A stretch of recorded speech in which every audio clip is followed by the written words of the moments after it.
ഏർവാടി ദർഗാ ഷരീഫ് ഭാരതത്തിലെ ഏറ്റവും പ്രസിദ്ധമായ ആത്മീയ രാജധാനി.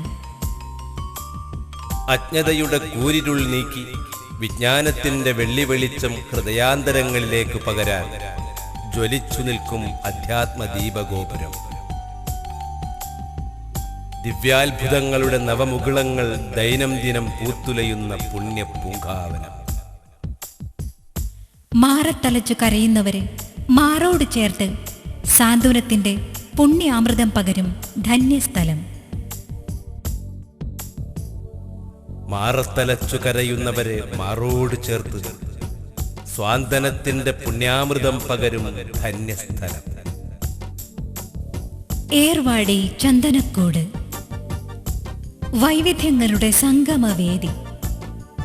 ആത്മഹർഷത്തിന്റെ ആനന്ദാതിരേകത്താൽ ഹൃദയങ്ങൾ പുളകമണിയും വിസ്മയ നിമിഷങ്ങൾ. അത്യാഹ്ലാദത്തിന്റെ കുളിർമഴയിൽ വ്യതിത കൽപ്പനകൾ അലിഞ്ഞു തീരുന്ന സമ്പൂർണ്ണ സന്തോഷത്തിന്റെ വസന്തകാലം. അതാണ് ഏർവാടി ദർഗാ ചന്ദനക്കൂട്. ഇത് ദുൽഖഅദ മാസം, അറബി മാസങ്ങളിലെ 11ാമത്തെ മാസം.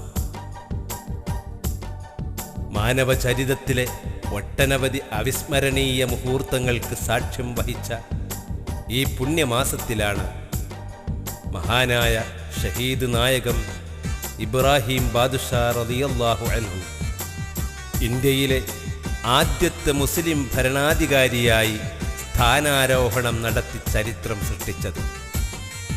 അധർമ്മത്തോട് പോരാടി ജയിച്ച് മുത്തിസ്ലാമിൻ്റെ പൊൻകൊടിക്കു കീഴിൽ ഒരു ധർമ്മരാജ്യം സ്ഥാപിച്ച് പുണ്യദീനിൻ്റെ നിത്യഹയാത്തിനായി തൻ്റെ സ്വന്തം ഉയിർ കൊടുത്ത് പൂർണ്ണ സമർപ്പണത്തിൻ്റെ വീരേതിഹാസം രചിച്ച് മഹാനവർകൾ ധീര രക്തസാക്ഷിയായി സ്വർഗലോകം പൂകിയതും ഇതേ മാസത്തിൽ തന്നെയായിരുന്നു.